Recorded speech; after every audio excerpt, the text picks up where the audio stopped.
এখন কাঁপছে ফুটবল বিশ্বকাপের তীব্র উন্মাদনায়। বাংলাদেশেও বরাবরের মতোই শুরু হয়েছে ফুটবল নিয়ে ব্যাপক মাতামাতি। ইতিহাসের সব রেকর্ড ভেঙে এবারের বিশ্বকাপে অংশ নিচ্ছে ৪৮টি দল। তবে অংশগ্রহণকারী দেশের সংখ্যা বাড়লেও বাংলাদেশিদের হৃদয়ে সেই চিরচেনা দুই নাম, আর্জেন্টিনা আর ব্রাজিল। এই দুই দলের সমর্থকদের উন্মাদনা আর পাগলামের গল্প তো সবারই জানা। কিন্তু এবার সেই চিরচেনা আবহের বাইরে রূপকথার মতো উঠে এসেছে ভিন্ন এক দলের এক পাগলা ভক্তের গল্প। তিনি নারায়ণগঞ্জের বদরুদ্দোজা লস্কর। নিজের বাড়ির ৩য় তলার একটি সাধারণ ঘরকে তিনি রূপ দিয়েছেন এক টুকরো নেদারল্যান্ডসে। ফোটানোর ঝামেলা ছাড়াই নিরাপদ পানির জন্য ঘরে আনুন পিওরিট। কল করুন 16627। উজ্জ্বল কমলা আর রংধনু রঙে ঝলমল করছে পুরো ঘর, যেন কোনো শোবার ঘর নয়, বরং ডাচ ফুটবল দলের ছোট্ট এক জীবন্ত সংগ্রহশালা। প্রিয় দলকে ঘিরে বছরের পর বছর ধরে নানা সাধক জমিয়েছে ৪৬ বছর বয়সী এই সরকারি কর্মকর্তা। কর্মব্যস্ত জীবনের মাঝেও বুকে ধারণ করে রেখেছেন ডাচ ফুটবলের প্রতি এক অন্যরকম নিখাত ভালোবাসা। শুধু সংগ্রহই নয়, ঘরের ভেতর কার্পেট দিয়ে নিখুঁতভাবে বানিয়েছেন ৮x১২ ফুটের এক মিনি স্টেডিয়াম। তারই রাজ্যে আছে এক জাদুকরী টাইম মেশিন। ১৯৮৮ সাল থেকে বর্তমান সময় পর্যন্ত নেদারল্যান্ডস দলের প্রায় ৮৫টি জার্সি ও টি শার্ট রয়েছে তার সংগ্রহে, যার মধ্যে আছে ৭টি ভিন্ন ডিজাইনের ঐতিহাসিক জার্সি। তবে সবচেয়ে বড় চমক ৫২ বছর আগের অর্থাৎ ১৯৭৪ সালের ডাচ জার্সিটি, যা তিনি বিশেষ উপায়ে ফ্রান্স থেকে আনিয়েছিলেন। লস্করের সংগ্রহশালা এবার পূর্ণতা পাবে যখন তার হাতে আসবে ১২০ বছর আগের প্রথম ঐতিহাসিক ডাচ জার্সিটি, যার জন্য এখনো অধীর অপেক্ষায় আছেন তিনি। নেদারল্যান্ডসের শেষ টিমটা আছে Marco van Basten, Frank Rijkaard, Ronaldo Boer, Frankie Boer, এদের মতো কিংবদন্তি খেলোয়াড়গুলি তখন খেলছিল।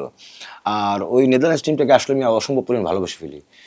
তারপরে থেকে নেদারল্যান্ডস টিমটাকে আমি আসলে মনে প্রাণে ধারণ করি। রোডগুলিতে যে ১৯৮৮ সালে কাপ উঁচিয়ে ধরার দৃশ্যটা আসলে আমি আদৌ পর্যন্ত বলতে পারি নাই। আমার কাছে ফুটবল জগৎ বলতে আমি বুঝি রোডগুলিতে আমার স্বপ্নের ফুটবলার।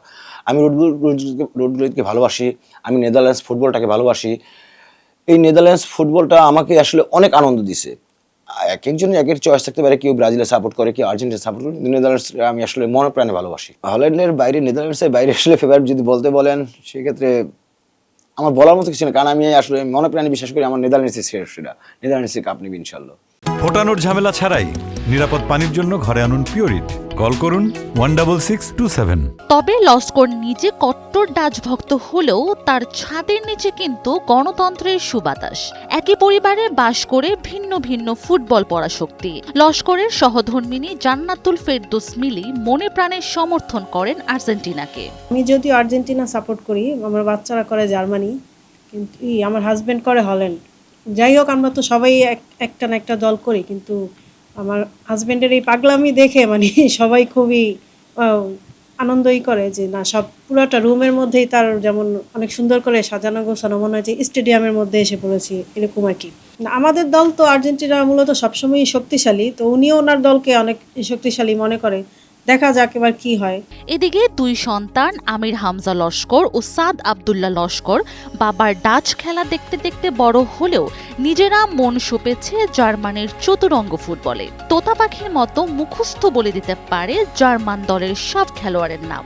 তাই বিশ্বকাপ এলেই এই চার দেয়ালে জমে ওঠে ট্রফি জয়ের এক মধুর যুদ্ধ।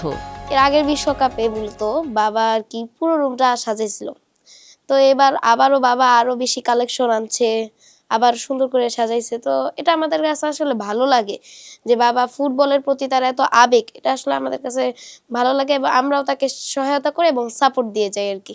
আমি এবং আমার ছোট ভাই, তো আমরা দুজনে কিন্তু জার্মানি সাপোর্ট করি, কিন্তু আমার মা আর্জেন্টিনা সাপোর্ট করে এবং আমার বাবা তো আপনারা জানেনই হল্যান্ড সাপোর্ট করে। তো আমাদের ভালোবাসার মানে আমাদের মধ্যে একটা ভালোবাসার তর্ক বিতর্ক হয় যে আমাদের কাছে তো 4টা বিশ্বকাপ আছে, তোমাদের কাছে তো একটাও নেই, বাবাকে বলি। আবার মা আমাদেরকে বলে যে না, এবার তো আমরা বিশ্বকাপ জিতবো। মানে আমাদের ভিতরে একটা তর্ক বিতর্ক হয়, এটা আসলে একটা আমাদেরকে আনন্দ দেয় যে মানে এমন তর্ক বিতর্ক হয় ফুটবল নিয়ে। কিমিচ, হেজার্ড, নোয়ার এই প্লেয়ারদের খেলাগুলো ভালো লাগে। ফুটবল প্রেমী বদরুদ্দোজা লস্করের এই ঘর কেবল জার্সি বা স্মারকের মেলা নয়, এটি আসলে এক পরম ভক্তি ও আবেগের মেলবন্ধন। পরিবারের শত ভিন্ন মতের মাঝেও ফুটবল যেভাবে এই ঘরকে এক সুতোয় বেঁধেছে তা সত্যি দারুণ এক দৃষ্টান্ত। বিশ্বকাপ আসবে, বিশ্বকাপ চলেও যাবে, কিন্তু নারায়ণগঞ্জের এই ছোট্ট ঘরটি ফুটবলের প্রতি এক বাঙালির চিরন্তন ভালোবাসার সাক্ষী হয়েই থাকবে।